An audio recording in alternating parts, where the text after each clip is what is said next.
If you're going through heartbreak right now, or if there's someone you still dream about, think about, or ache for, I want you to know you're not behind. You're not broken. You're not failing to let go. What you're experiencing is a spiritual initiation. Because heartbreak is not the end of love, it's the awakening of a deeper capacity to love.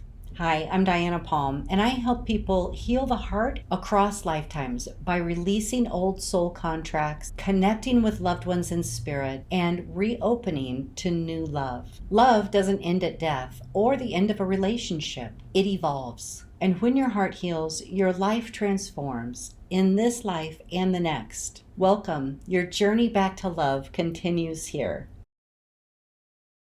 When a relationship ends, whether through breakup, betrayal, distance, or death, what hurts is not just the loss. What hurts is the breaking of the identity you held inside that love. You weren't just loving that person. You were loving who you were with them. And now your heart is being asked to become somebody new. Heartbreak is the moment your soul says you are ready to evolve into a greater expression of love. This is why the pain is so intense, because the heart is stretching. The pain is not punishment, it's expansion. You did nothing wrong by loving deeply. You did nothing wrong by trusting, trying, giving, hoping, or opening. Your heart was not naive. Your heart was brave. Love is always an act of courage. The pain you feel is evidence that you allowed yourself to love fully. And that is a sign of spiritual maturity, not a weakness. Pain is not a sign that love was wrong. Pain is a sign that love was real.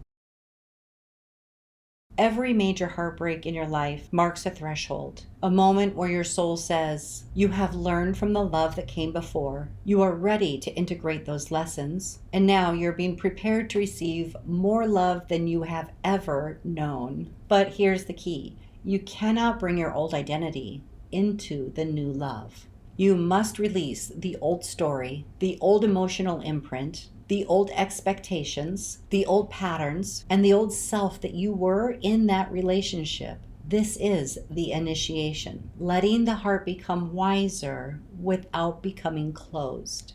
Here's the turning point in healing. There becomes a moment, and it doesn't need to be forced, where the grief begins to soften. It usually happens when you stop asking, why did this happen to me? And start asking, what is my heart becoming because of this? This shift opens the door to acceptance, spaciousness, gratitude, and eventually new love, not replacement love. Expanded love. Love that is more conscious, more reciprocal, and more aligned with who you are becoming. Let's take a moment to do a heart-opening visualization. Place your hand on your heart for a moment and just breathe. And say inwardly or aloud, thank you.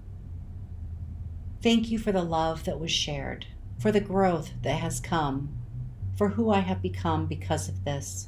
I release the old form of this love, and I welcome the new love that is on its way to me. Feel the chest soften. Feel the breath deepen. Feel the heart open. Just a little. That is healing.